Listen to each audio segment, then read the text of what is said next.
Hello there, I'm David, and this is my final project for an amazing course that I just took, Learning How to Learn, Powerful Mental Tools to Help You Master Tough Subjects by Dr. Barbara Oakley and Dr. Terence Sejnowski from University of California, San Diego. The scope of this video is to explain some of the concepts and technique presented in this course and to help you learn in a more efficient and fun way. Before we start, let me introduce you the concepts of routine, challenge, and risk in the paradigm of developmental psychology.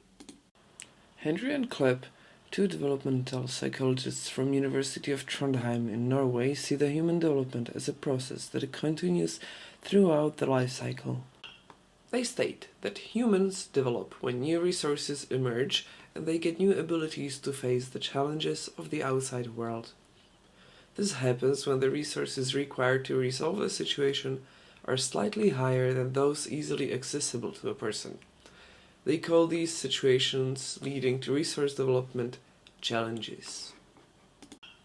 However, if a situation requires only the resources which a person possesses, he or she is not required to develop new ones in that particular situation. Henry and Klepp call these situations routines. Prolonged exposure to routines causes stagnation. On the other hand, when the resources needed to overcome a challenge greatly surpass the available resources, the person fails to develop new skills and to resolve the problem. If the probability of this happening is too high, the authors call this situation a risk. Risky situations are usually accompanied by the feelings of high anxiety. When in routine situations, people tend to feel security. Neither of these cases are suited for development of new resources. Only the situations that challenge us using just a bit more resources that we have currently available help us develop new ones, increasing our level of self-efficacy. What is that, you ask? For the sake of simplicity, we can see it as the feeling of confidence a person has about solving a problem at hand. You can read more about self-efficacy in the work of Albert Bandura, the psychologist who coined this term.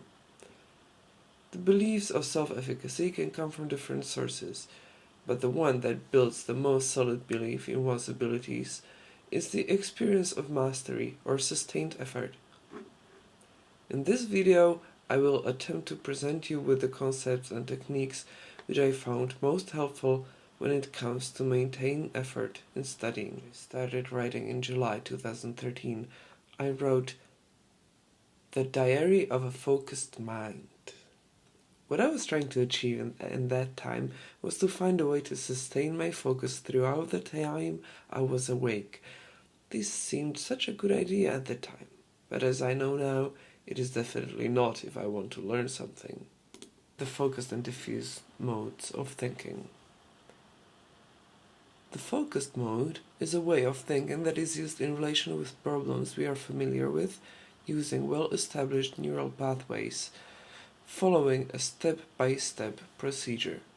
It is the rational, analytical way of thinking that requires attention. Diffuse mode is a way of thinking used when dealing with unknown problems. It allows us to look at problems from a broader perspective and to find a good starting point to solve problems we are unfamiliar with. It is that state in which you let your mind wander and solve problems by intuition. It is important to say, though, that even though intuition can be quick and easy, it is also wrong most of the time. Daniel Kahneman, a psychologist who dedicated his life's work to studying decision processes and winner of the Nobel Prize in economics, refers to the focused thinking as System 2 and to the diffuse thinking System 1. If you are interested in how these two systems interact, read his amazing book, Thinking Fast and Slow. Both the focused and diffused mode of thinking have their roles in learning.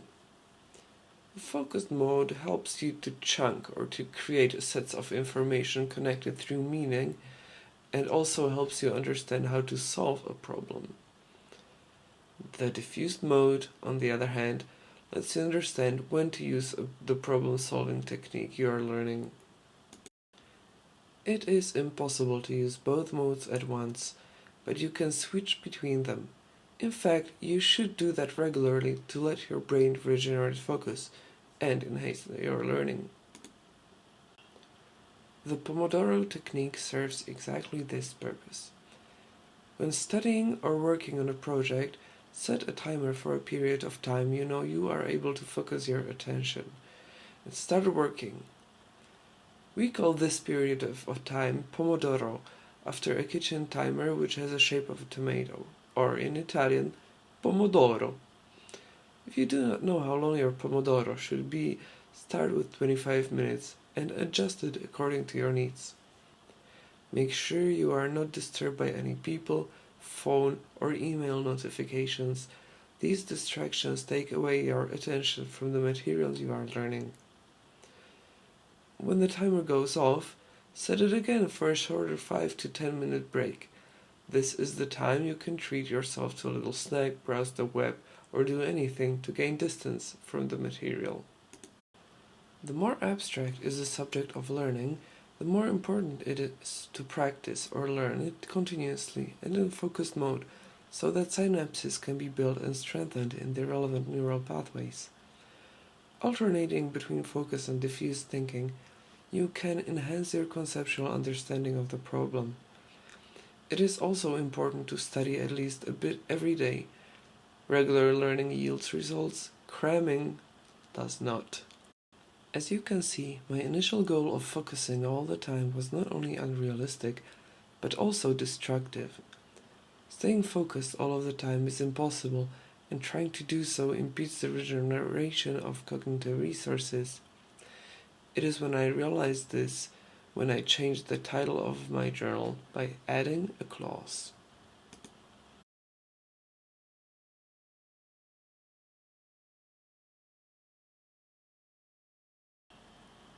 Human attention is therefore a limited resource. In the age of information, there is a big war going on in our on and offline lives. So many stimuli constantly compete for our attention, and it gets easier and easier to get distracted. Yay, cat pictures! I wonder what Lady Gaga is up to. Gotta check her Twitter account just really quick. How about I chat with a complete stranger? Send cats, more cats. 25 body deformations that will blow your mind. Not safe for work. That doesn't go there. Cats in hats. So what happens when we procrastinate? Well, it's thinking about a task which I don't want to complete. Activates the neural pathways associated with pain. By switching our attention to something else, we are trying to avoid that pain, or that task, in the here and now of the moment. It is once we start working on that task that pain-related pathways are deactivated, so we don't feel pain anymore. So how do we tackle procrastination? First, let's explore the mechanism of procrastination a bit further. Procrastination has 4 components: the cue, the routine, the reward, and the belief. The cue is the frustrating task that triggers a negative response. It can be either a location, time, our emotions, or reactions to something that just happened. The routine is the reaction to that task, which usually is switching to a more pleasant activity. The reward is the feeling of temporary relief from frustration. And the belief is something we use to justify procrastination. We humans are great at coming up with excuses about why we procrastinate. For example, that we are not good at learning a particular subject, that we are not good at learning in general, or that doing something else in that moment can be more important. But as we procrastinate, these excuses become firm beliefs that can be very difficult to break. I will present you with some tweaks to it that will make it very effective if you tend to procrastinate. What you need to do is you need to change the components of procrastination that you can, namely the routine, the reward, and the belief. Make your routine, or the reaction to the task, focus for a definite amount of time. It can be difficult at times, and you might want to try out more ways of doing this, for example, changing your location. But keep in mind that you need to change your routine gradually, one step at a time. And the reward is something your brain expects and needs. This is where the break between Pomodoros come in. Treat yourself to relaxing during the breaks. Also, if you have a weekly study plan, make sure you take a day or two off so you can replenish your resources. Reward yourself. It is important to get your brain used to the idea that after a period of focus there comes a time of relaxation. The belief, in the end, is both the instrument of battling procrastination and its outcome. Even though your system might not be perfect, and it will need revising and tweaking, believe in it. It will help you. Also, believe that you are able to learn and develop. Carol Dweck calls this the growth mindset. According to research, the students who believe that their cognitive abilities can be developed score much better at tests than the ones who see intelligence as a fixed, innate characteristic.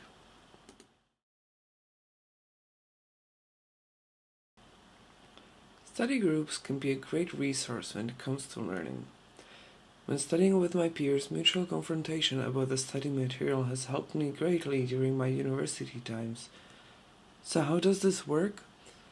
Well, rewording what you learn while you explain it to your peers gives you the possibility to recall the material from your memory. This is the single most effective way of learning new materials and forming chunks, as research shows. Also, establish clear expectations of the members of the group, then keep small talk to a minimum and focus on the common goal. So, to sum it up, for better learning, 1. Make sure you alternate periods of focus with breaks for letting your mind wander. 2. Reward yourself for studying, but don't overindulge in relaxation. 3. Believe in yourself. 4. Team up. I hope that you liked my video and that I gave you some useful resources that will help you learn more efficiently so you can face your future learning challenges successfully. Feel free to leave feedback in the comment section below. Happy learning! This is Dave signing off.